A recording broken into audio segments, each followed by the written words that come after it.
College ও হাসপাতাল থেকে শিশু চুরির ঘটনায় উত্তেজনার পারদ ক্রমশই বাড়ছে।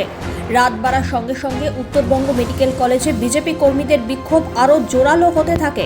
সুপারের গাড়ি আটকে বিক্ষোভ দেখানোর পর সুপারের চেম্বার ঘিরে বিক্ষোভ দেখাতে থাকেন বিজেপি কর্মীরা। বিক্ষোভকারীর সংখ্যা বাড়লে ঘটনাস্থলে পুলিশ বাহিনী এসে পরিস্থিতি সামাল দেওয়ার চেষ্টা করেছে। উল্লেখ্য, খড়িবাড়ির বাসিন্দা রঞ্জিতা সিং মঙ্গলবার খড়িবাড়ি হাসপাতালে পুত্র সন্তানের জন্ম দেন। বুধবার ভোররাত্রিবেলায় মা রঞ্জিতা সিংয়ের শারীরিক সমস্যা দেখা দিলে তাকে উত্তরবঙ্গ মেডিকেল কলেজ ও হাসপাতালে ভর্তি করা হয়। মায়ের সঙ্গেই ছিল সদ্যজাত।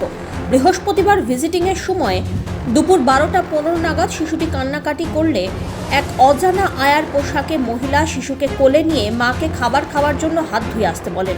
মা রঞ্জিতা হাত ধুয়ে এসে দেখে বাচ্চা সমেত মহিলা চম্পট দিয়েছে। খবর পেয়ে তৎক্ষণাৎ কর্তব্যরত নার্সরা ছুটে আসেন। খবর দেওয়া হয় হাসপাতাল কর্তৃপক্ষ এবং পুলিশকে। তড়িঘড়ি শুরু হয় তদন্ত কমিটি গঠন করে তার আশ্বাস দেন হাসপাতালের সুপার সঞ্জয় মল্লিক।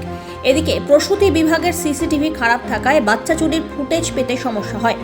অন্যদিকে হাসপাতালের বেড থেকে দুদিনের শিশু চুরির ঘটনায় ব্যাপক চাঞ্চল্য ছড়িয়েছে হাসপাতাল চত্বরে। উঠেছে নিরাপত্তা নিয়ে বড় প্রশ্ন। ঘটনা চাউর হতেই বিজেপি যুব মোর্চার পক্ষ থেকে শিশুর পিতা এবং পরিবারের সদস্যদের নিয়ে বিক্ষোভে সামিল হন কর্মকর্তারা।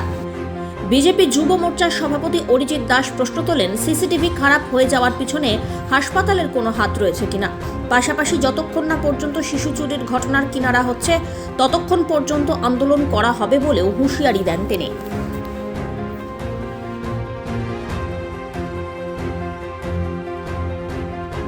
সারাদিন অবস্থান করার পরে এখন সুপার সাহেব মুখ খুলেছেন।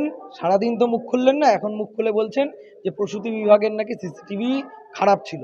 এখন প্রশ্ন হচ্ছে যে সিসিটিভি খারাপ কি আগেই ছিল নাকি আজকে বাচ্চা চুরি করবার জন্য খারাপ করে রাখা হয়েছে? এই প্রশ্নটা যখন করলাম উনি মাথা নিচু করে দিলেন, কোনো উত্তর নেই।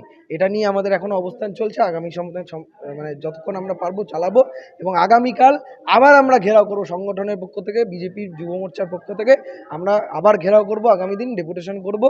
যতক্ষণ উনি প্রমাণ না দিতে পারবেন এবং যতক্ষণ উনি পুলিশের হাতে এই প্রসূতি বিভাগ থেকে শুরু করে ওনার মেডিকেল কলেজের গেট পর্যন্ত যে সিসিটিভি এরিয়া আছে, সার্ভিজিলেন্সের মধ্যে দিয়ে টোটাল ডকুমেন্টেশন পুলিশের হাতে দিয়ে সঠিক তদন্ত না করবে এবং যতক্ষণ বাচ্চা ফেরত না আসবে, বাচ্চা চোর ধরা না পড়বে, ততক্ষণ আমাদের আন্দোলন চলবে, ততদিন আন্দোলন চলবে।